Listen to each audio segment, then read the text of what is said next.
This is the true story of how a $52 million lottery win destroyed a family in 48 hours, but a mysterious stranger's intervention turned the worst betrayal into the most beautiful redemption. What started as every mother's nightmare became proof that God's justice comes in ways we never expect. Before we begin, please subscribe to the channel so we can continue to produce more motivational stories like this. Margaret O'Connor was 60 years old when her world changed forever. She had spent the last 35 years as a single mother in South Boston, raising her son Kevin after her husband died in a construction accident when the boy was only 7. Margaret worked 3 jobs to give Kevin everything he needed: cleaning offices at night, working at a diner during the day, and doing laundry for neighbors on weekends. She never bought herself new clothes, never went on vacation, never even owned a car. Every penny went toward Kevin's education, sports equipment, and dreams. Kevin was her pride and joy, a smart, athletic kid who had earned a full scholarship to Boston University. At 35, he was now a successful software engineer, married to Jennifer with 2 beautiful children, Emma, 8, and Jack, 6. Margaret lived in a tiny 1-bedroom apartment in Southie, the same neighborhood where she'd raised Kevin. Despite his success, she never asked him for money. She was proud, independent, and wanted nothing more than to see her family happy and together.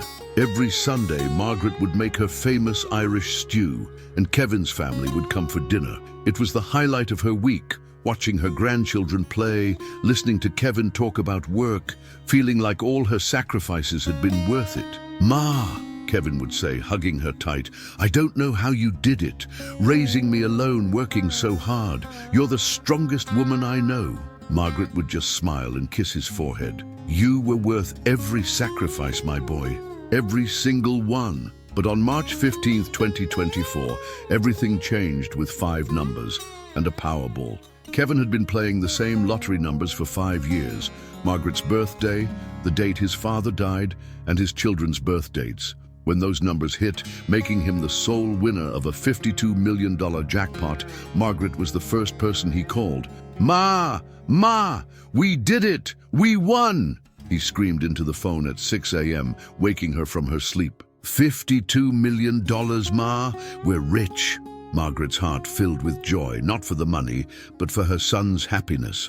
She immediately started planning how they could help others, maybe set up college funds for Emma and Jack, perhaps donate to the local church. But when Kevin arrived at her apartment 2 hours later with Jennifer and a man in an expensive suit, Margaret realized something was terribly wrong. The man in the suit was Charles Whitman, a financial advisor from downtown Boston. He sat at Margaret's tiny kitchen table like he owned the place, spreading out legal documents, while Kevin and Jennifer avoided eye contact with her.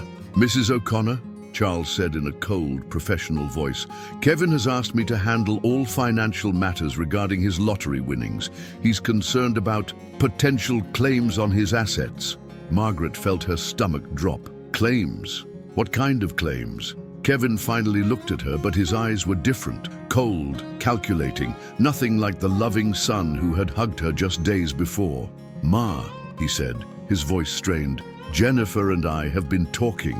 We need to protect our money. And well, you never contributed financially to my success. I earned this scholarship on my own, built my career on my own. This money is for my nuclear family." Margaret felt the world spinning. "Kevin, what are you saying?" Jennifer spoke up for the first time, her voice sharp and cruel.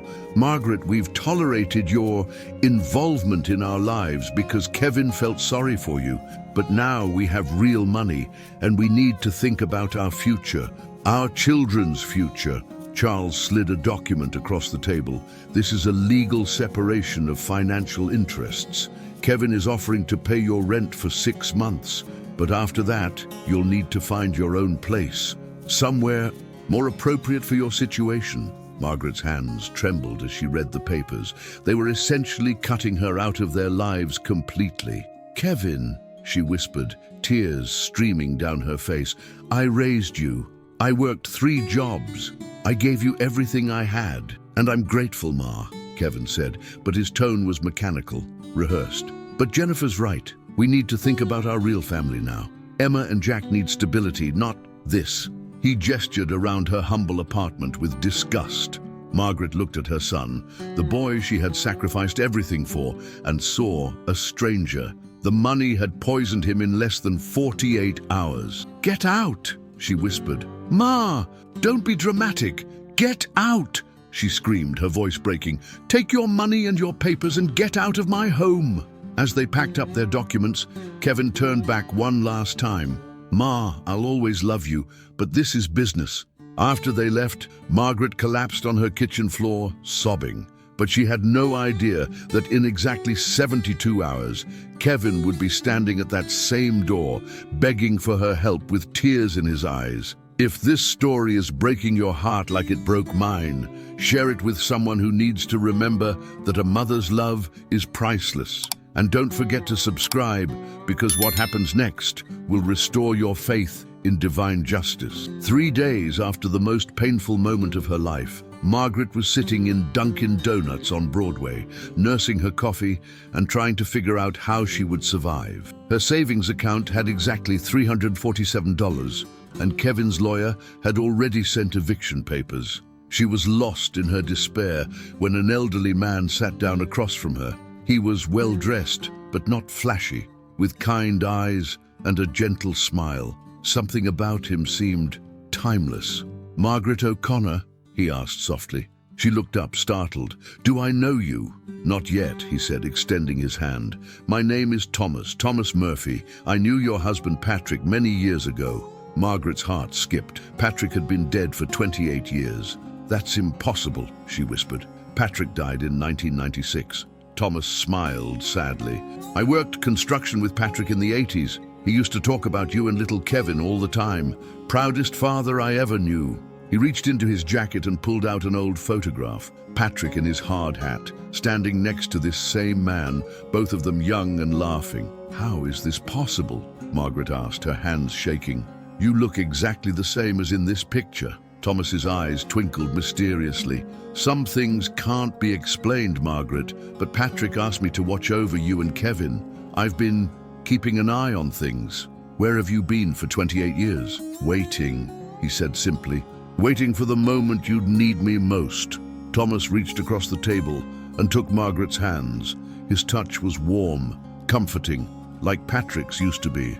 "Margaret, your son is about to learn the hardest lesson of his life. The money he thought would bring happiness is destroying everything he truly loves." "What do you mean?" "In the next 24 hours, Kevin will lose his wife, his children, and his peace of mind. But he won't lose the most important thing, if you're willing to forgive him." Margaret pulled her hands away. "I can't forgive him. He threw me away like garbage." Thomas smiled gently. "Patrick used to say you had the biggest heart in Boston. Don't let hurt make it smaller." He stood up and placed a business card on the table. "When Kevin comes back, and he will, call me. I have something that belongs to him."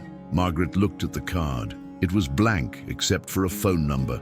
"Wait," she called, but when she looked up, Thomas was gone, vanished completely as if he had never been there.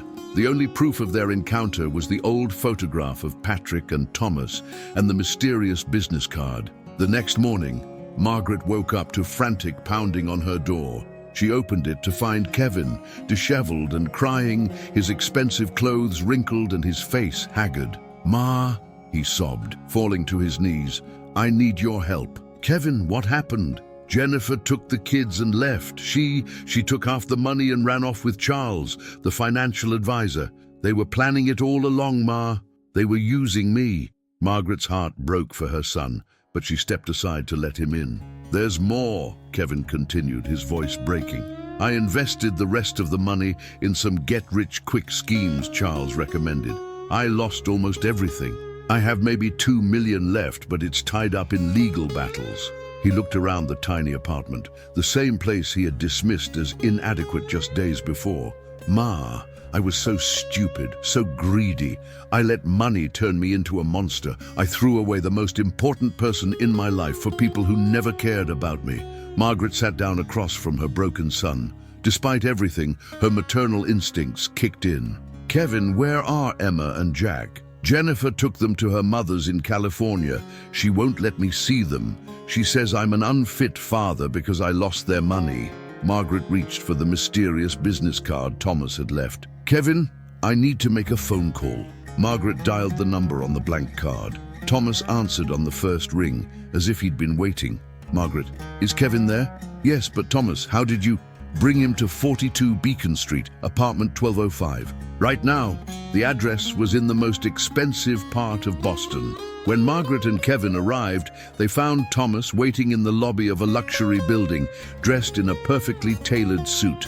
Kevin O'Connor, Thomas said, extending his hand. Your father talked about you every day. Kevin stared at him in confusion.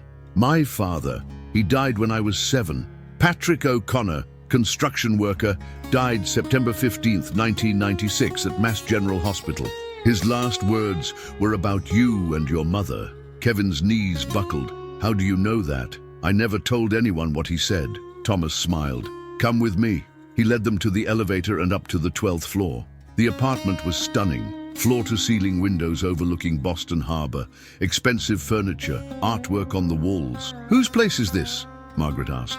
Thomas walked to a desk and pulled out a legal document. Yours, Margaret, and Kevin's. What? Your husband, Patrick, was part of a construction crew that built 3 buildings in downtown Boston in the 1980s. He was offered payment in cash or a small percentage of ownership. He chose ownership because he believed in the future of Boston. Margaret gasped. That's impossible. We were broke when he died. Patrick kept the ownership papers in a safety deposit box at Boston City Bank. He told me where they were, made me promise to find them if anything happened to him. I've been managing the properties for 28 years, waiting for the right time to give them to his family. Thomas spread out the documents. The 3 buildings were now worth $47 million and had been generating rental income for decades. The account has been accumulating money for 28 years, Thomas continued. After taxes and management fees, there's approximately $31 million waiting for you. Kevin stared at the papers in shock. This is impossible. Why now? Thomas looked at him seriously. Because now you understand that money without love is worthless. When you had $52 million and threw away your mother's love, you had nothing. Now you have less money, but you've learned what truly matters. 6 months later, Margaret and Kevin had used Patrick's inheritance to buy a beautiful house in Newton, where they lived together. 3 generations under one roof after Kevin won custody of Emma and Jack. Jennifer was in prison for embezzlement and fraud. Charles had fled the country with her stolen money, leaving her to face the consequences alone. But the real miracle wasn't the money. It was the transformation in their relationship. Kevin had learned that his mother's love was the only treasure that truly mattered. Margaret had learned that forgiveness wasn't weakness, but the greatest strength of all.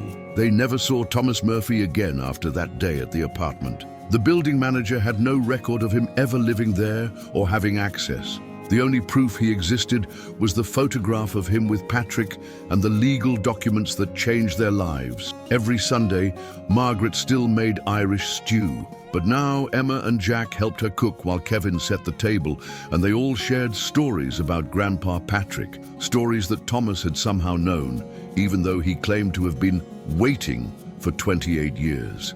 Ma, Kevin said one evening as they watched the sunset from their new home, do you think Thomas was an angel? Margaret smiled, holding her grandchildren close. I think angels come in many forms, Kevin. Sometimes they look like mysterious strangers. Sometimes they look like second chances. And sometimes they look like a mother's love that never gives up. On the mantel in their living room sat 2 photographs, one of Patrick in his construction hat and another of their whole family together. Between them was a note Kevin had written. The only real inheritance is love. Everything else is just temporary. A father to the fatherless, a defender of widows, is God in his holy dwelling. Psalm 68:5. If this story reminded you that love is the only currency that truly matters, share it with everyone you know. Subscribe for more true stories that prove family is everything and money is nothing without the people we love. Remember, the greatest lottery you can win is having people who love you unconditionally.